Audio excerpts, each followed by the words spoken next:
The life of the innocent, taken away from their head. The lies left on their fingers, bleeding without a chance.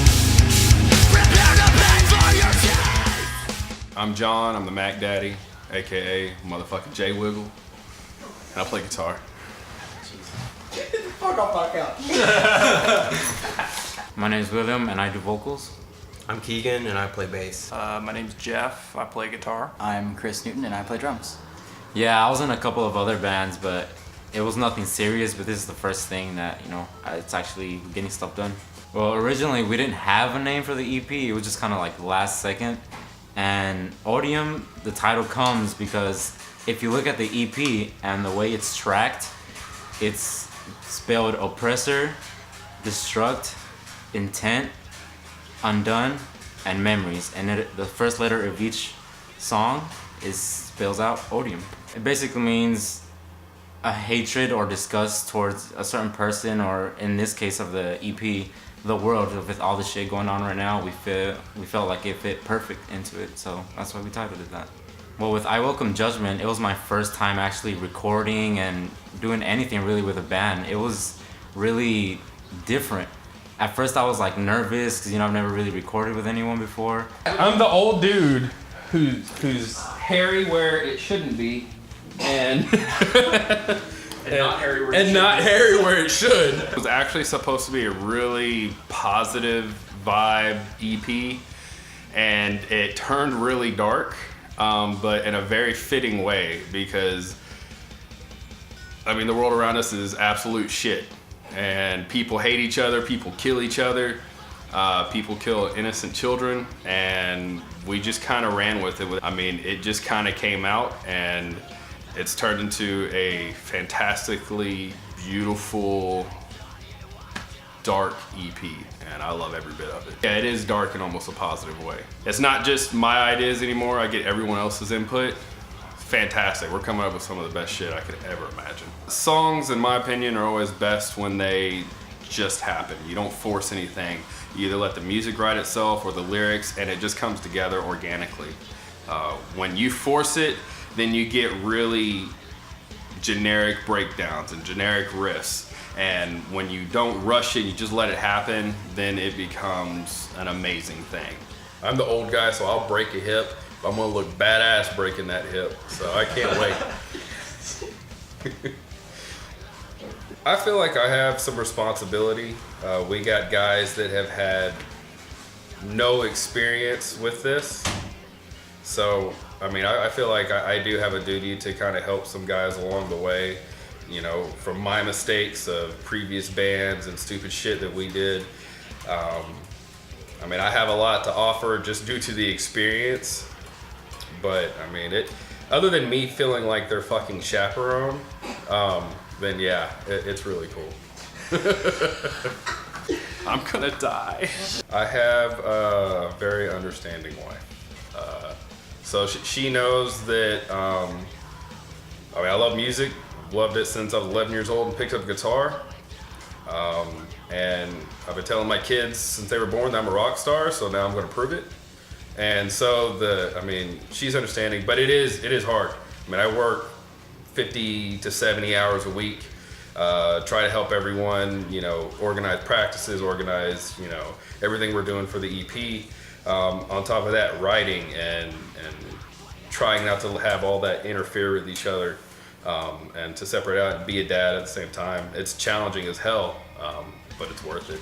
Probably about a week before I tried out, maybe a week or two, John hit me up out of nowhere, seeing if I was available, seeing if I wanted to check out some new tunes and maybe come try out for him, and I was like, hell yeah. So he sent me a couple of the tracks and I listened to them, ended up falling in love with them and the rest of the EP. Then I went out, tried out, nailed it, and then just kind of went from there. I actually didn't feel too good about it, because then I realized when I got home, I was like, that really did not go well. And then when I got added to the group chat, after I had officially gotten in the band, I was looking and they were like, I don't know if he's gonna be able to do it, so I was like on the cusp, I guess, but they weren't like talking shit. Before I moved to Dallas, when I was in high school, I was kind of in and out of kind of rather odd bands, I guess you could say. Like I was in a balls out like metal band, and then I didn't do anything for a while. And then when I moved to Dallas, probably within about a month, I joined a band called Constructing the Colossus, and I was with them for almost a year, and then left, and I've been doing this for about 2 months. I started out playing drums. I played drums off and on for probably about 6 years, so I think that was really important to, you know, kind of help me understand the purpose of bass and where it should sit in the mix. So, so yeah, and then I've been playing bass now for about 6 years. I already kind of have experience, or have had experience, you know, in the metalcore genre, I guess. When I first started playing bass, I kind of cut my teeth on stuff like Korn and, you know, Lamb of God, Devil Driver. It was a friend of a friend kind of thing. John knew a guitarist from another band who I knew his cousin, so social media worked its magic. Odium kind of signifies a result of all the negativity that's been pushed into, you know, even young children's lives when they're growing up, to me, you know.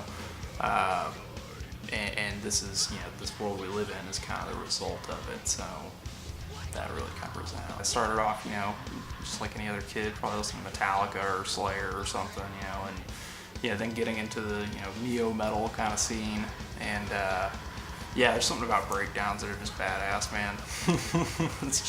It's fun, man. First time I've done it with metal. I played in a like indie kind of just not good sounding to my ears kind of band. We did a little bit of this kind of stuff, but you know, with metal, that's where I really wanted to pursue it. So yeah, just the energy, the raw power of it all. It's fun.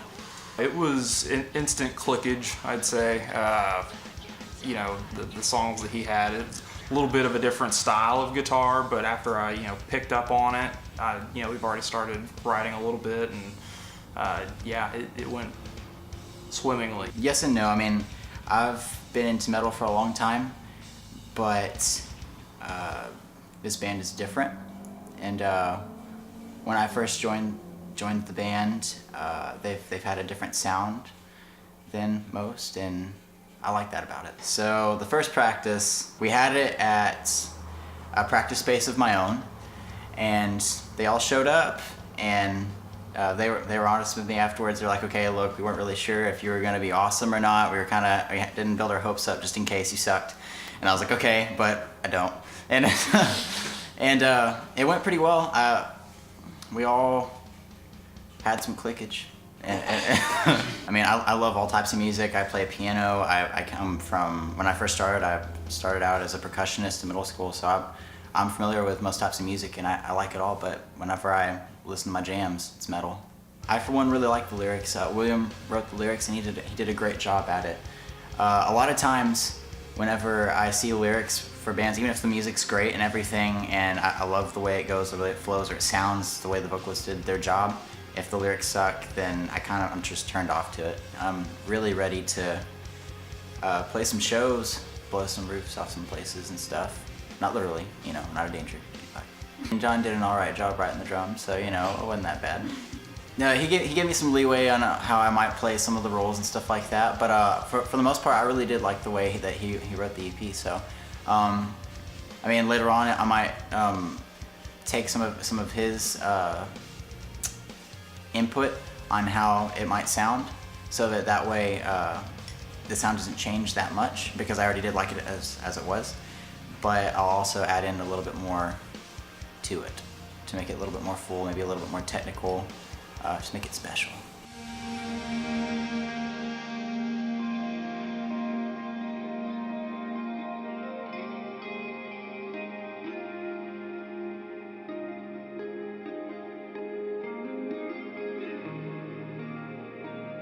We gotta have a blooper reel, right? Oh yeah, well, it'll be at the end. How was the recording process with Zalen? Yeah, Man, that yeah, guy's fucking actually, shitty. we Yeah. Like, yeah, it is my first band. What does it mean? We have a song called Dicks and Thoughts of Dicks. Yes, you do. I mean, if you buy the EP, you might get to hear it. My ass has not hurt like this since I was 16. Jesus Christ. And then Jeff.